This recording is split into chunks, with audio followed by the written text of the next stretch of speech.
General Motors Company said on Monday it will cut production of slow-selling models and slash its North American workforce in the face of a stagnant market for traditional gas-powered sedans, shifting more investment to electric and autonomous vehicles. The announcement is the biggest restructuring in North America for the U.S.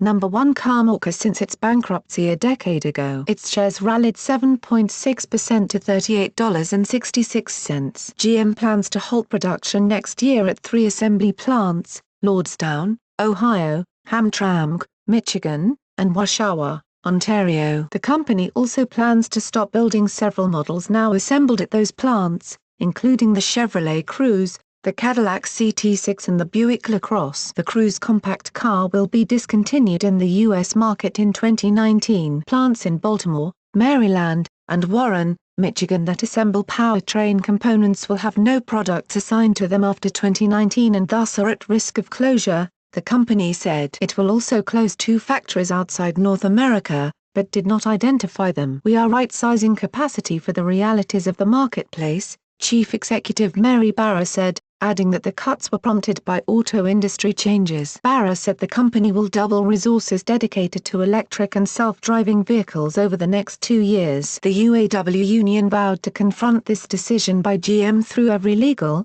contractual and collective bargaining avenue open to our membership. General Motors' decision today to stop production at the Lordstown, Ohio, and Hamtramck, Michigan, assembly plants will idle thousands of workers, and will not go unchallenged by the UAW. Terry Ditz, UAW vice president in charge of negotiations with GM, said in a statement, Detroit Mayor Mike Duggan described the news as troubling and said that the city's economic development team and the UAW union are working together to come up with a solution that works for GM and the employees. Canadian Prime Minister Justin Trudeau said he spoke with Barra and expressed deep disappointment. GM said it will take pre-tax charges of $3 billion to $3.8 billion to pay for the cutbacks, but expects the actions to improve annual free cash flow by $6 billion by the end of 2020. Smaller workforce. Its North American salaried workforce, including engineers and executives, will shrink by 15%,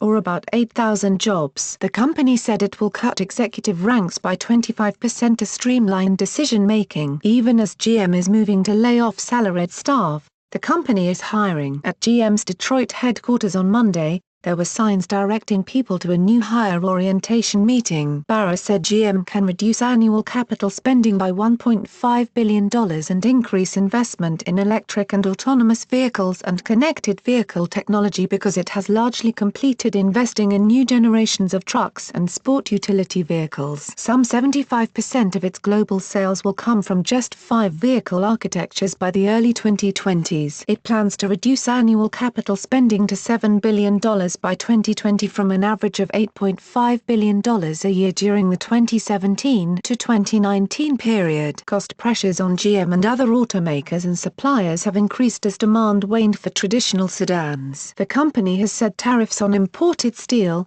imposed earlier this year by the Trump administration, have cost it $1 billion. Barra did not link Monday's cuts to tariff pressures, but said trade costs are among the headwinds GM has to face as it deals with broader technology change and market shifts. With U.S. car sales lagging, several car plants have fallen to just 1 shift, including its Hamtramck and Lordstown assembly plant. A rule of thumb for the automotive industry is that if a plant is running below 80% of production capacity, it is losing money. GM has several plants running well below that. Consultancy LMC estimates that Lordstown will operate at just 31% of production capacity in 2018. Barra said the automaker is running at about 70% capacity utilization in North America, and the company will provide an update on how the latest moves will improve utilization in January. "We need to make sure that we are well positioned to compete, not just over the next few years, but well beyond," she said. Unlike its plants making passenger cars, many of GM's plants producing its higher-margin trucks and SUVs are running on 3 shifts, with some running 6 and sometimes 7 days a week to keep up with demand. Rivals Ford Motor Company and Fiat Chrysler Automobiles NV have both curtailed U.S. car production. Ford said in April it planned to stop building nearly all cars in North America. Sedans out of favor. The industry-wide slowdown in passenger car sales started to pick up steam in 2017. The shift by U.S. consumer preferences have been away from passenger cars to larger, more comfortable SUVs and pickup trucks has been swift and severe, leaving automakers scrambling to readjust. As recently as 2012, passenger cars made up more than 50% of all U.S. new vehicle sales. Through the first 9 months of 2018, that had fallen to a little over 31%. While industry-wide passenger car sales were down 13.2% through the first 9 months of the year, pickup truck and SUV sales rose 8.3%. As well as being roomier, the fuel economy on SUVs and crossovers has improved significantly. Sales of Cruise, built at Lordstown, fell 27% through September 2018. Impala, which is built at Oshawa and Hamtramck, was down 13%. Buick LaCrosse and Cadillac CT6, which are built at Hamtramck, were down 14% and 11%, respectively.